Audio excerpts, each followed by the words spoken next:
Alright, y'all, if you guys have been following us with Bokh and Shuaijiao, we've been out here in the USA touring and teaching people Shuaijiao, the Mongol way. Lavell Marshall, our brother here, has been out in Inner Mongolia of China studying this art of wrestling with the Mongolians for the last 5 to 6 years. And we've linked up with Jamie, our old friend, and he's making himself known in the jiu-jitsu world. And we'd love to hear his thoughts on how Shuaijiao and Mongol Bokh integrate into his jiu-jitsu game. The first thing is that the structure of jiu-jitsu has always been a certain way, and there was supposed to be an emphasis on the top position for a long time, but for a little bit there it kind of went away, that people were more playing guard. But what you see now is that there's a huge emphasis on getting on top and staying on top, and what I noticed with both the Shuaijiao and Mongolian wrestling is that there are techniques and ways of performing those techniques that don't exist in other arts, and there's certain techniques that are just performed to a higher level in these arts than you could see in, say, judo.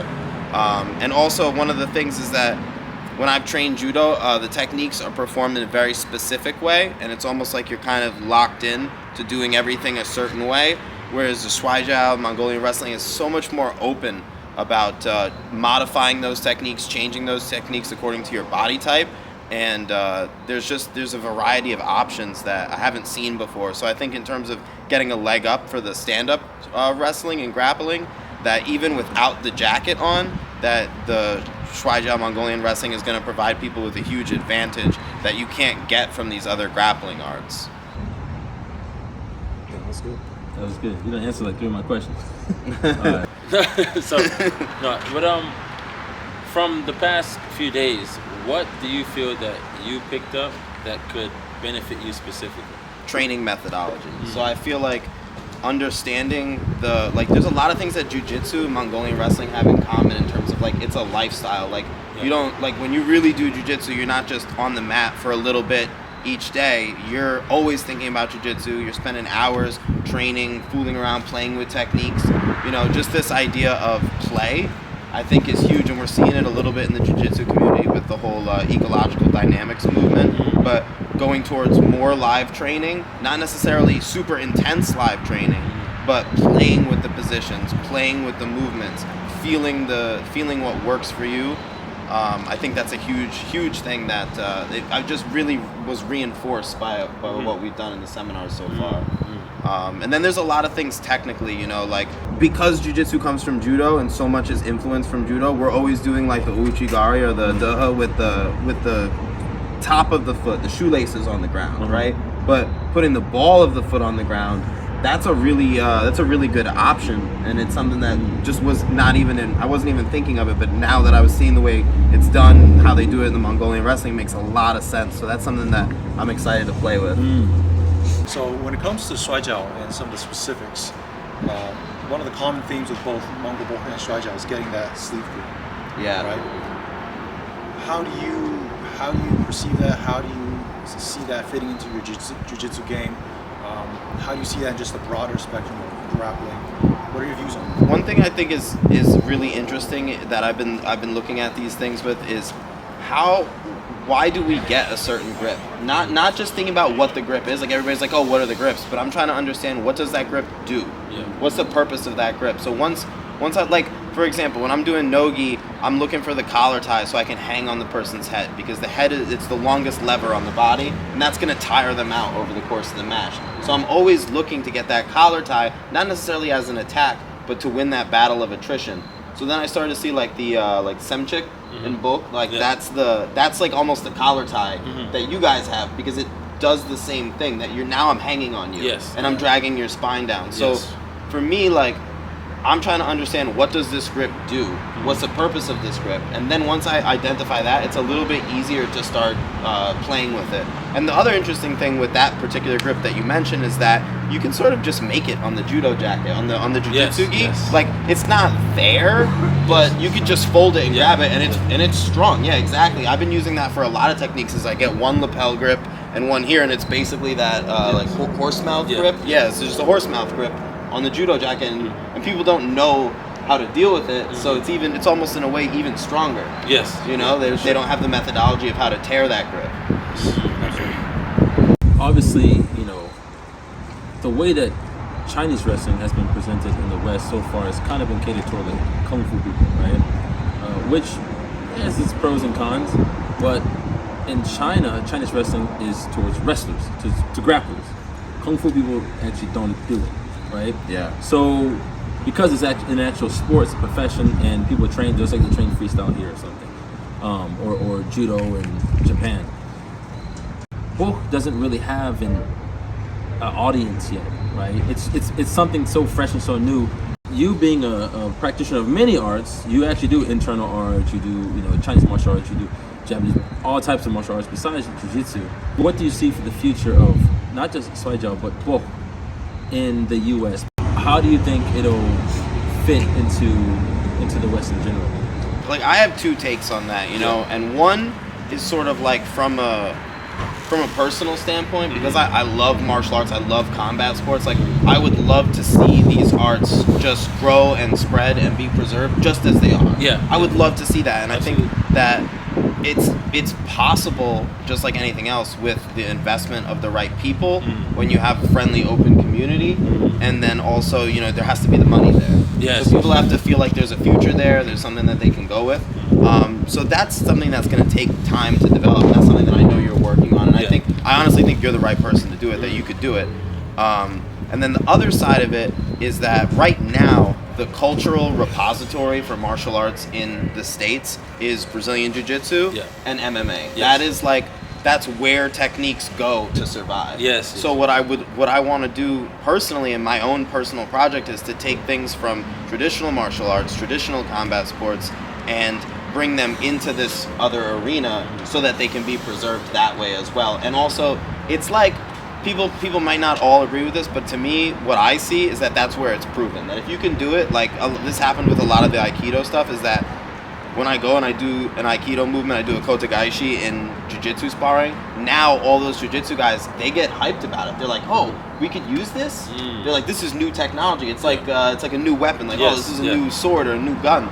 So I think that if we bring the Mongolian wrestling and the Shuaijiao into those arenas, and it's successful, which I personally know it will be, that, man, people are going to be all over it. They're gonna want to learn it. They're going to even maybe want to train it for its own sake, so that they can then have this this advantage on people who don't know that stuff. Yes, actually, that just goes to my next thing. It's like, well, one, interesting you said the word technology, because in China, that's what they say. Yeah. They call it technology. And, that's where I was going to go with it. So, some people want to learn Mongolian wrestling like tricks. Yeah. Right? But if you want to actually wrestle like the Mongolians, you're going to have to train like they do. You can learn the tricks. It don't mean you'll be able to apply it the same way. The transferability might not be there the same way. So it's like you have to do it the way they do it and actually put work into it. Just like if I want to get good at jiu-jitsu, I can't just learn one armbar. Yes. I have to go into jiu-jitsu, right? Yes. So how do we encourage people of other arts like jiu-jitsu or judo to actually put effort and work into Bokh or Shuaijiao? I think that, so it comes down to understanding transferability. So you have to understand that. So there are certain things, like you said, like it's a trick, and you could show me a trick, and I might be able to go use it in practice and get somewhere with it. But even more than that, even more powerful than just the technology, is like building the creature. Yeah. So like if you become a Shuaijiao creature, you become a Mongolian wrestling creature, you're going to be able to do things and throw and foot sweep in a way that's way beyond just learning the technique. Absolutely. It's not just the technique, it's the skill set that goes along with the specific art. And every art, it's like an environment, it's like an ecosystem, and it develops certain things in people. And that comes down to the culture, the worldview. There's so many aspects there that cultivate that and grow that. It's like a true environment, right? And if you can show people the value of that environment and becoming that creature, then they're gonna do it. They're gonna say, oh, whoa, this makes me into the next level of grappler. This is what I need to do. So I think that it's just a matter of getting a few athletes from each thing to convert right? And show them, hey, this is what it looks like. It's like I don't know if you remember Carl Parisian. He was a judo guy in MMA, and for a while everybody was trying to learn judo because they were like, yo, he's just throwing people and nobody knows what he's doing. What is that? Oh my God, this is crazy. I didn't know about this, right? That's what we need. We just need a couple of guys who are that creature to come in and just be foot sweeping everybody, and they're gonna be like, holy crap, this is the new most effective tactic to be good at this. So I think that you develop along certain lines in a certain environment. Like, I was thinking about this a little bit. I don't know how I knew you were gonna ask me this particular thing, but I was thinking about the shoes. Like the shoes, the boots in Mongolian wrestling, they're like a tool that increases the power of the foot sweep. Yeah. It allows you to deliver more power, but then I'm pretty sure if you took some of those guys, you said, all right, now we're all gonna take our shoes off, they would still be able to do it. But training with the shoes develop those skills. Yes. And then now you can take that away, you can take the jacket away, and they still do the same thing because they've become it. Yes. So, one last question. Yeah. At this point, after having had this 3-day weekend with the wrestling training camp, are you yourself feeling inspired to develop some of that Shuaijiao and Mongol Bokh creature inside you? Absolutely, yeah, 100%. I mean, that's something that's been a project for me so like, you know, when my jiu-jitsu background is, I'm guard player, leg locker. You know, like I pull guard, get on your leg, I break your leg. Like that's what I do, you know, and like really like pretty tunnel visioned about it. And for me, my overall project right now is to develop the standing position, because there's some people that just won't come near me. So I need to develop the ability to put them down on their butt and then go grab their leg and break their leg. Absolutely. Right? So my whole project right now is developing the standing position. And like I was saying before, you know, I personally believe that there's technology in these arts that doesn't exist anywhere else, and that they have a superiority, and that it's so transferable that if I'm going to learn anything, I'm going to learn this. And you know, and then I'm gonna go back and I'm gonna work my American wrestling and maybe work a little judo. Do that after, but right now, for me, my focus for the last couple of months has been just Shuaijiao, Mongolian wrestling, develop these skills as much as possible so I can bring it into jiu-jitsu. Yeah. That sounds dope. Yeah, that sounds good. I like that. I mean, we wanted to pick your brain, hear what you have to say, because you are someone that obviously, you know, we're close with, but you're just kind of a weird, unusual creature yourself. You know what I mean? A guy who's like really good at jiu-jitsu, but also good at so many other things. And you're very interested and very intelligent about how you go about these things. So you can deliver a different message, because me, I am Shuaijiao, I am a Bokh guy. You know? And he's becoming a Bokh guy, he's Shuaijiao guy, he's got Kung Fu background, right? Completely in the traditional martial arts. Yes. And so now it's like 3 different perspectives. Yes, exactly. And now we can kind of tell people and give people our own thoughts, and they can see it's not just me talking because I love it. It's you talking because you're also like something about it, right? Yeah, totally. And so everyone has a journey, but man, I appreciate you, brother. Yeah, thanks for having me on. Yeah, man. Guys, heard it from the man himself. Stay tuned for more Bokh and videos. We're spreading the knowledge from the steppes, the grasslands of Mongolia.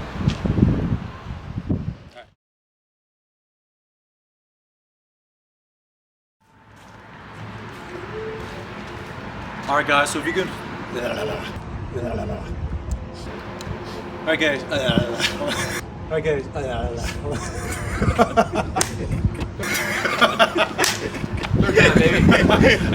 Compose yourself. It was you! We didn't say shit. I wasn't even giggling. Alright, wait.